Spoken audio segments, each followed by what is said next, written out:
चालाक लड़की ने जैसे ही हाथ से तांबे के उस पुराने बर्तन को छुआ, अचानक उसमें से बिना रुके चावल निकलने लगे। दरअसल वह एक जादुई खजाने का बर्तन था जो हवा से चावल पैदा कर सकता था। उन अनगिनत चावलों की वजह से मुझे जल्द ही लोगों ने देवी जैसा मानना शुरू कर दिया। तीसरे राजकुमार ने तो वहीं सबके सामने वादा कर दिया कि वह मुझे अपनी भावी महारानी बनाएगा। लेकिन जब मुझे लगा कि अब मेरी किस्मत बदल गई है, तभी असली डरावना सपना शुरू होने वाला था। पिछले जन्म में यही खजाने वाला बर्तन अचानक हमारे घर आ गिरा था। सबसे पहले मैंने ही उसे देखा था और वही मुझे अपना मालिक मान बैठा था। मेरा इरादा बस इतना था कि इस बर्तन से निकलने वाले चावलों से मैं अपने परिवार को अच्छे से खिला सकूं। लेकिन ये राज किसी तरह तीसरे राजकुमार को पता चल गया। वह तुरंत हमारे घर शादी का प्रस्ताव लेकर आ गया। उसके मीठे शब्दों में आकर मैंने अपनी ही उम्र और ताकत की परवाह किए बिना उसके लिए अनगिनत चावल पैदा किए ताकि वह सिंहासन तक पहुंच सके। लेकिन जैसे ही वह राजा बना, उसने तुरंत मुझे भुला दिया और मेरी ही बहन से प्यार करने लगा। मेरे आखिरी काम की कीमत निकालने के लिए मेरे अपने परिवार ने भी मुझे मजबूर किया कि मैं लगातार चावल पैदा करती रहूं। आखिरकार निराश होकर मैंने आखिरी बार बहुत सारे चावल पैदा किए और उसी चावल के ढेर में अपने पूरे परिवार को जिंदा दफना दिया। लेकिन उसी समय राजकुमार ने मुझे तलवार से मार डाला। किस्मत से मुझे फिर से जीने का मौका मिला और मैं उसी दिन वापस आ गई जब मैंने पहले राजकुमार की जान बचाई थी। पिछले जन्म में उसने राहत के लिए भेजा गया अनाज हड़प लिया था, जिससे भूखे लोगों का विद्रोह हो गया था और मैं गंभीर रूप से घायल हो गई थी। मैं पहाड़ पर जंगली सब्जियां खोदने गई थी और वहीं दया करके मैंने उसकी जान बचाई थी। वहीं से मेरी बर्बादी शुरू हुई थी। जब उसे मेरे चमत्कारी बर्तन का रहस्य पता चला तो वह बार बार आपदा का बहाना बनाकर मुझसे चावल मांगता रहा। अगर मैं मना करती तो वह मुझे मारता पीटा। आखिर में उसी ने और उस चालाक लड़की ने मिलकर मुझे मरवा दिया। इस बार पिछले जन्म की सीख लेकर मैंने उसे बचाने की जगह डंडा उठाकर उसकी जोरदार पिटाई कर दी। कुछ ही देर में वह बेहोश हो गया। मुझे डर था कि कहीं कोई उसे बचा न ले, इसलिए जाते जाते मैंने उसे घास फूस से ढक भी दिया। इसके बाद मैं अपनी टोकरी में जंगली सब्जियां भरकर घर लौट आई। लेकिन घर में कदम रखते ही उस चालाक लड़की ने मुझसे गुस्से में पूछा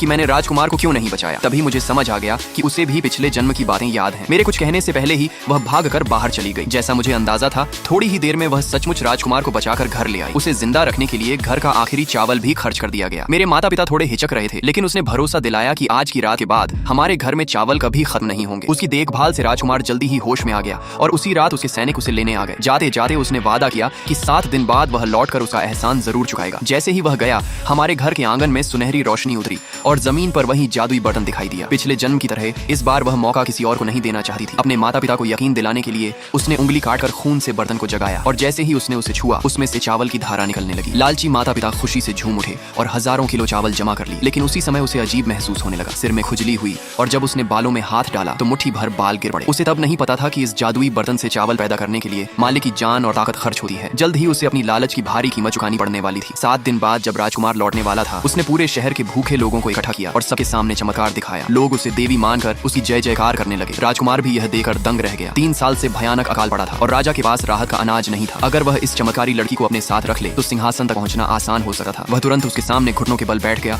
और लोगों को बचाने की विनती करने लगा। उसने भी बिना सोचे मान लिया और वादा किया कि 7 दिन में 10 लाख माप चावल पैदा कर देगी। लेकिन उसे नहीं पता था कि राजकुमार ने अपने पिता से जाकर डींग